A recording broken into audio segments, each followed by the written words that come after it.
Good morning and welcome back to another episode of Live with Brittnie in partnership with our friends here at Miami Community Newspapers. My name is Brittnie Bissot, President and CEO for Chamber South, and today I have with me Danielle Duboc-Wightman. She is the Executive Director for FCC. Football con corazon. Did I do it? Awesome. We have a very special show today. It's Cinco de Mayo. We're festive. We're in theme. I'm out here speaking Spanish. We're doing all of the things. So very, very, very excited to have you here and to talk about FCC and what that organization does because it's amazing. But before we get there, I've known you for a number of years. We were talking about that last night of how long we've known each other and how we first met. And I met you in a previous role. And I know all of these things, but our audience doesn't know these things. So walk me through a little bit of your personal and professional journey. Okay. And I always tell people, throw in a fun fact. You can start with your fun fact. You can throw it in later. But personal, professional journey and a fun fact. Okay, great. So first of all, super cool to be here. An honor to be here. Oh, of course. Super fan of what you do, what you represent, your work ethic, your passion, and your whole team at Chamber South. And FCC is proud to be part of your chamber. So it's Thank really you. cool. We love having you. We absolutely love having you and bringing together our community and our not-for-profits together. It's a passion of mine. So it's when I have not-for-profits join the chamber, I'm always so excited. Thank you. Thank you, Brittnie. I really appreciate it. So I was born here and my mom is from Colombia. My dad was from Venezuela, but I was born and raised here. At 9 years old, I moved to Colombia. It was a very bad time for my family. There was a lot of things going on. Then I studied there until I was 16 years old. And during that rough childhood, in my teenage years, I met an amazing coach, mentor during after school hours. He mentored me and my brother. And so from early on. And that was here in the United States? This was actually in Colombia. I met him in Colombia. Okay, and then when I came here, at 16, I came here to go to high school. Of course, it's like adapting again to the U.S. But because of this mentorship, it kind of interrupted my life. And I knew from an early age, I need to study education, something related with psychology, because I need to work with children and youth. And we need more mentors out there in the community. And so I started that journey in education when I graduated. I started studying counseling, education, and so on. And then I started getting involved in nonprofit work. So I was part of Be Strong for probably 9 years. 9 years? Yes. I didn't know you were there for that long. Yes. They used to be called, they had another name, but it was incredible. Amazing. And it was amazing. Yeah. And still, they're family to me. And it was a beautiful experience. I did travel along the way, went to study to Spain for a little bit and traveled to Colombia a little bit and studied over there too. But then just pretty much came back and devoted myself to anything with education, coaching, and how to bring best practices to education, to impact, to create collective impact. And probably in 2021, there was an opportunity to bring FCC, to have FCC here in the United States. Fútbol con Corazón started 16 years ago in Colombia, and it's a nonprofit organization that integrates soccer and social emotional skills for social change. And it started in very, very, very impoverished areas with a lot of trauma in Colombia, and then it spread out in different countries. And then the model was brought in 2020. So I've been following this organization for years, and I always admired it, and I always wanted to be part of it. I said, I wish I could be, one day I'm going to be part of it. And it kind of pretty much came. You manifested it. Yeah, that people say that, you manifested it. I don't know. I just put it out there. And I have a deep admiration for different nonprofits. But this one was very dear to me because I had seen the impact. I had seen testimonials. I had visited a few children in programs in South America. So bringing the program here, I know that, it was a privilege.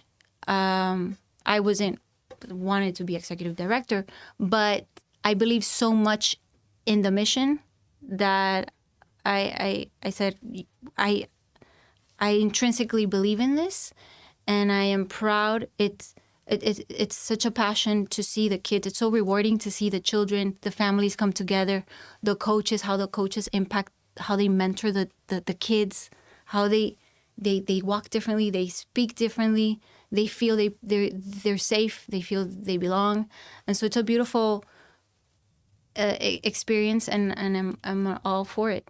That's incredible. That's absolutely amazing. What a journey, what a story. And then and you're still very young in your career too, and you're making such incredible change and doing such great things in the world. So that's amazing. What's the fun fact? Oh, fun fact. Oh my God, there's so many things. Okay, I used to dance in high school, and I was in junior year, I was part of the soccer team, but then in senior year, I got really involved in dance and hip hop, and I still, to this day, I will not never do TikToks or anything like that. But with my kids, we do pizza nights every Friday, Aww. And then after, to burn the calories, we do like a Friday night party. So we blast like hip hop or Bad Bunny or whatever, clean version, and then we dance off to probably 12 p.m. and it's probably one of the best things with my it's super cool. So yeah, that's amazing. How fun! I mean, quite literally, how fun. Tell me a little bit more about your kids and your family.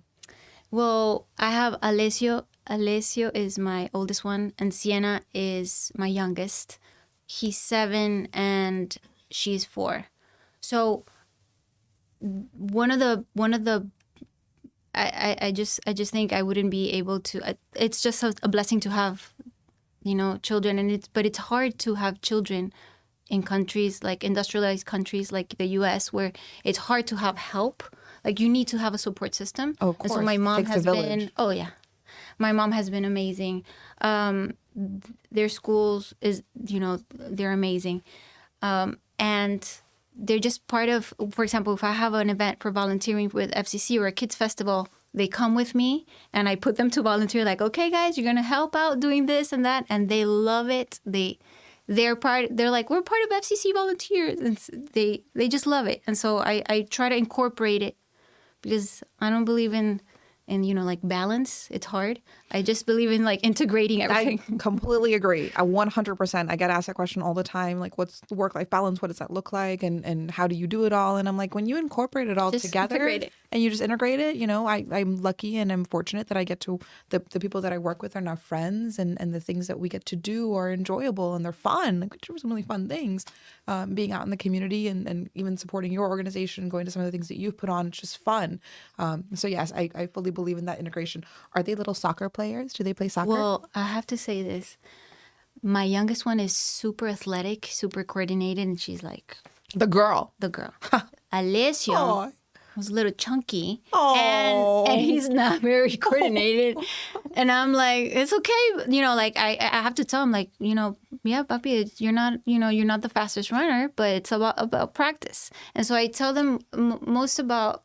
I truly believe it's not about so much talent, but the work ethic and the consistency, and like for them to be aware that he's amazing in math and reading. He's like super honor roll student, but athletic. He's not very athletic. But at the end of the day, for example, at FCC, we're not a competitive. We're not an academy. We don't care. Our goal is not to create Messis or Ronaldos, and I really believe that in the education system and in the U.S., we really prize the overachievers, right? It's in our culture. And there's nothing toxic with that. That's okay. That's great because it makes you praise excellence and effort.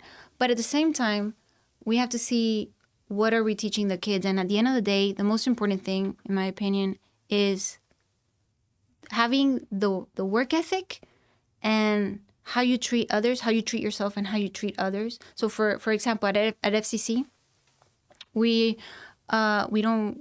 Our goal is not to create super talent. It's for them to develop skills like social emotional skills, leadership, resilience. Because at the end of the day, if you have a group of 100 kids, only 2% probably will get like scholarships and will be super advanced athletically.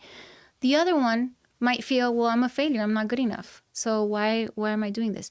So it's not about like, so with my kids, it's not about like, oh, you have to win at this all the time. It's more like, what's the underlying premise, right? And it's about playing, learning, being curious, and always having that work ethic and that drive and that ambition. Yes. And that's what you need. It's not necessarily about, and it's not always necessarily about the end goal. It's about the journey. It's about how you get process. there. Yes, how you get there. Yes. And if you win, great. But if you're not always going to win, not every single time, and you have to be okay with that. Exactly. And learning from that, and still being able to have that drive and have that ambition. Exactly. Definitely.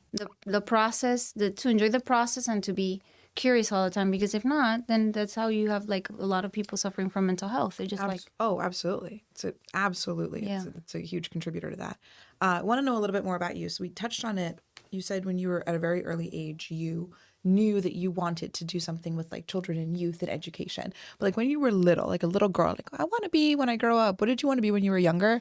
And how do you think that shaped what you do today?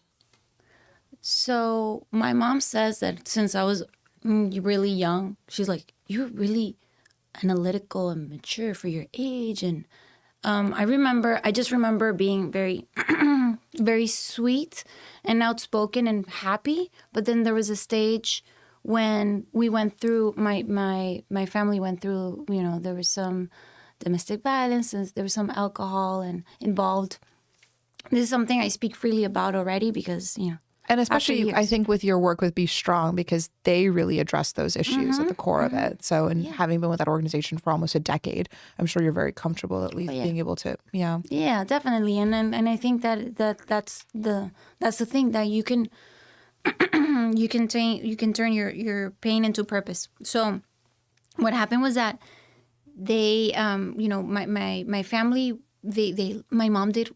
She loved us. She did everything she could. She was a single mom after she got divorced, after we witnessed things that we shouldn't have witnessed. And I think that marked me. And then there was a period of, sexual molestation. And so I think that when that happened with a family, through a family member, I think that kind of just, it just marks you and you become reserved or quiet. And then that really created some anger issues later on. And I think I repressed. I was a good girl, like elementary, but then in middle school, I remember I was like super rebellious. I would skip school. I wasn't drinking or doing drugs, but I would hang out with people that were drinking a lot. And so I think it was until I met this mentor. This mentor was so incredible. And remember one day we were talking and he was asking me all these questions and he's like, I can see you have a lot of like repressed anger and you have like a lot of hurt against like your dad. And he starts going, telling me these things. But he would also take me to do activities, right? So it was never like a conversation type of thing. It was like a mentorship. It was a very intentional mentorship, but it seemed very comfortable and safe. Very organic. Yeah. And so I slowly started opening up and I started saying, about how like if my dad would have been with us, then, maybe we wouldn't have gone through what we went through and the sexual molestation and whatever. And then one time he took me to do, he would take me to do like mission work. And there were some kids that were, that had been through molestation. And I would remember that we were talking to these kids and these kids were opening up very, very traumatic stuff. And I was just like, I was just crying. I was devastated. And he told me, do you see how, not everyone can understand their pain, but because you've been through that, you can empathize and you can understand their pain. So now you can become like the voice of the voiceless. So it just stuck with me. And that's where I said my pain will be my, I'll turn into purpose and my mess will be my message. And so I think that at the end of the day, I thank God for like all the mentors I've had. And I wish whenever we're in FCC with the coaches, I always, the coaches know I am a safe space for this child. I am, whatever this child is going through, I'm here to protect. I'm here to advocate for him. I'm here to connect him to resources. So a lot of times the kids will open up with the coaches, or the coaches know already how to see signs. If the child is going through something, they can, just by body language, tone of voice, and facial expressions, they can know, okay, there's some things that need to, he needs support here, he needs help here. And so our program provides the perfect platform for that to happen. And I'm happy that I can see this in full circle, right? Just like someone interrupted certain things in my life, that's what I feel that I have to give back. And I know so many other people that do the same. So hopefully we can speak about these things that happen all the time, and we can minimize these adverse childhood experiences or trauma. And in our organization, we call it From Trauma to Triumph, right? And hopefully everyone or every nonprofit seeks to do that. Yes, absolutely. So this is, wow. It's a very personal thing that you just shared, and it takes a lot of courage. And I know that you've gone through the things that you need to do to be able to talk about it publicly. But thank you so much for sharing that. You said so many things, that your pain is not your purpose, and your mess is your message, and you're going to go to triumph, from tribulations to triumph. And so thank you. I mean, because that's so difficult to share, and I really appreciate you opening up to us like that. We're going to switch it a little bit, and we're going to talk about FCC. I know you've been chatting about it, incorporating it in the conversation, but this is really the part of the show that we just talk about the organization. So it was started in Colombia? It was originated by a founder, Samuel Asut. He's an incredible, another mentor. When was it started? 2007. Okay, so it's a relatively 16 years ago. It started a new organization, and it just started in the most rural place in Colombia, and he just said, why don't we bring? He's kind of like a David Lawrence in Colombia in a way. Like he's an advocate for. He started the whole movement of early childhood education, literacy. From 0 to 6 years old, because in Colombia they wouldn't invest in that age group, which like 86% of the brain is developing during that stage. So he started that movement, but also he loved soccer. But he said, well, soccer has the ability to transform. It shouldn't just be a sport. It brings people together, all ages, all backgrounds. Doesn't matter the socioeconomic. Global too. It's global. Yeah, it's a language, and it's fun. And kids, there's so much science and data. How kids learn through play.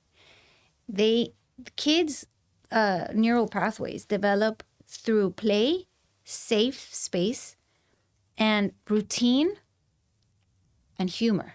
So if you combine these elements, then how do you develop the social emotional skills? So he trained all these. He mixed like the coaches with psychologists. They created this curriculum, and so it started over there. What happened was it became like a viral thing. So different municipalities said, like by word of mouth, like, hey, what's happening in that town? We want it. They would see that gang violence activity was going down. Wow. Even teen pregnancy, like families getting involved, school attendance, like all these towns started saying, we want FCC, Fútbol con Corazón here.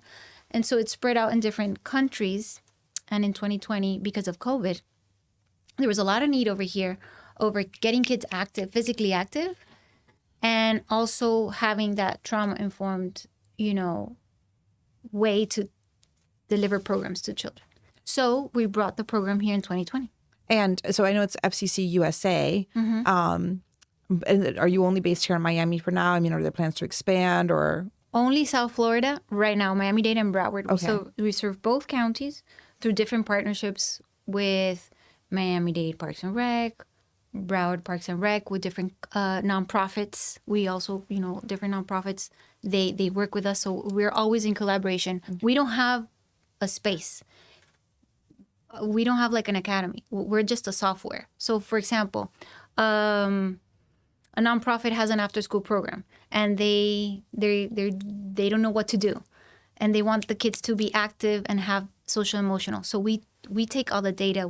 We're very data driven, tech enabled, everything with data. We track how they started, and then months after of the program, how they end, and what were the social emotional skills that they acquired through the program. So we take the coaches to their site with all the soccer materials, with everything, and we have different countries. We just started FCC in Salvador, but every FCC has their own governance and their own funding.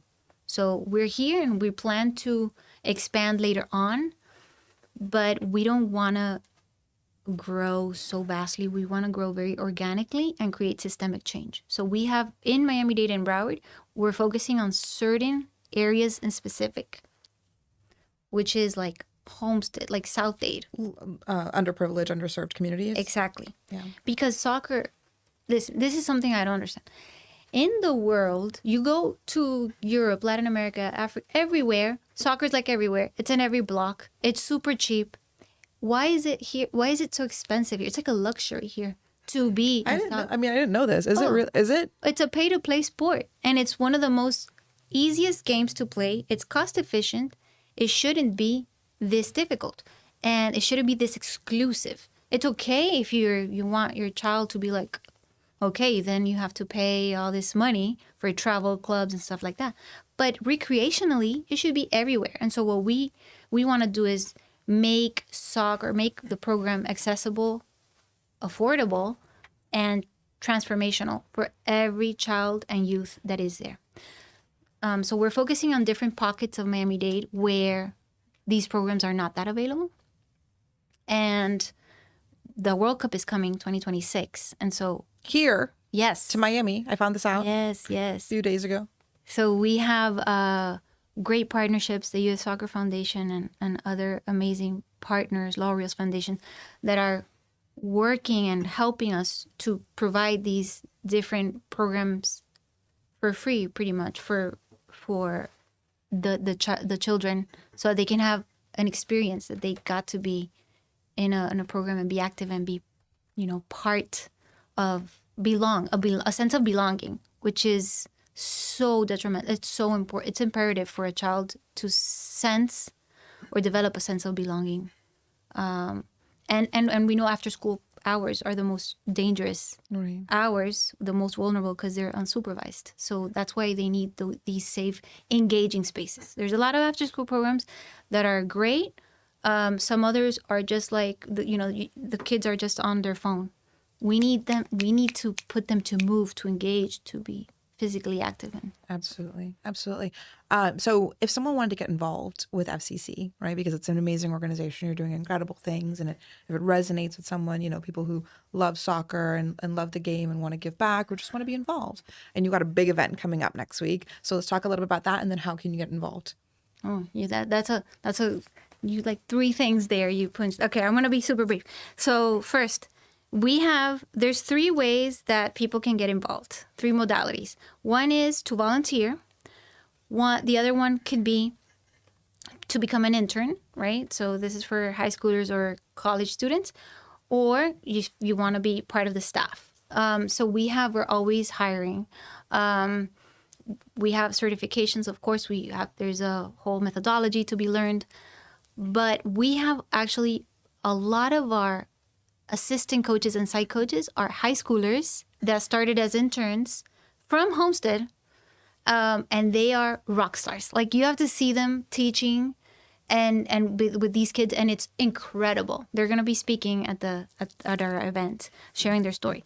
It's a beautiful thing, because with youth, you need to give them positions of leadership, of micro responsibility, so that they can develop self-esteem. You cannot tell them that they're going to be amazing and brilliant just by telling them. You have to put them in positions where they can micro, like little by little, learn responsibility and then deliver on that. And they can feel that's where they're truly empowered. Like, wow, So we're providing a platform for the youth to get involved. And we're going to have May 12th, so next Friday. Next Friday, it's coming up. You've been working on this for months now. Not me, our team too. Everyone. It's going to be a huge. They've been working. We're a small team, but we're mighty. And we have the is so amazing. They gave us this beautiful field, their soccer field, and we're gonna have 8 corporate teams playing against each other, but they're gonna play with a purpose, and they're gonna play soccer with our social emotional skills style. So they don't play normal soccer. They have to make agreements before they play, and in which they're gonna display how you're gonna show honesty, respect, tolerance, and solidarity while you play. Wow. So those values have to be in display.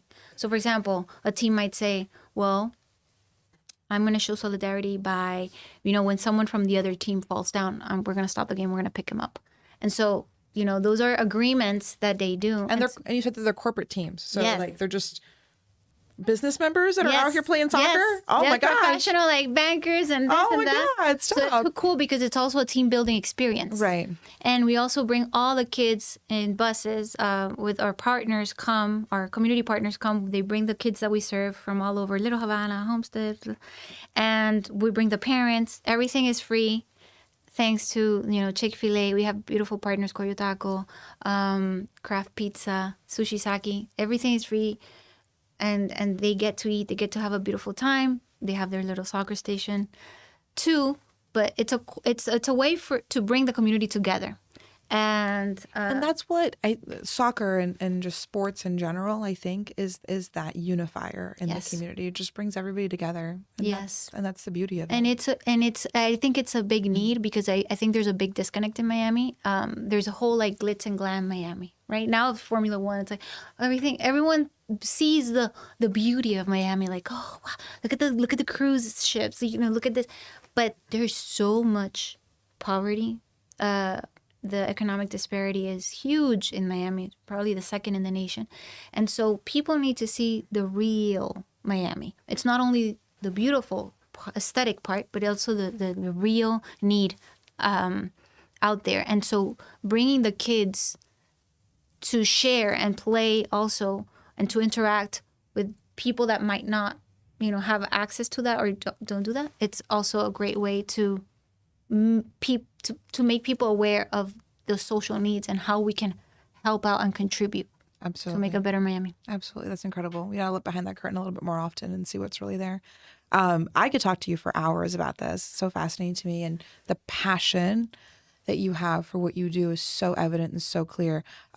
We are running low on time right now. I don't even know where we're at. But I do know that I have to wrap it up. And so I always end these shows by asking 2 questions. What is the best advice that you've ever received, probably from your mentor back when you were 16 years old, I'm assuming? And what's the advice that you would like to leave our audience with today? Wow, that's I have so many different advice. Yeah, I just can't. Can you repeat the second one? What advice would you like to leave our audience with? And then what was the best advice that you've ever gotten? Because it could be the same, really. It could be. I think in one. I think our founder Samuel Asut has been a very impactful. He's been probably a healing thing because I didn't have much men. I had amazing bosses, but he was the man, a man that has been so wise and respectful and so amazing and intentional. So I think one of the advices he's always given me is, what is the purpose of, what is the problem you're trying to solve and what is the purpose of, always start with the whole intentionality. What is the problem and what is the purpose?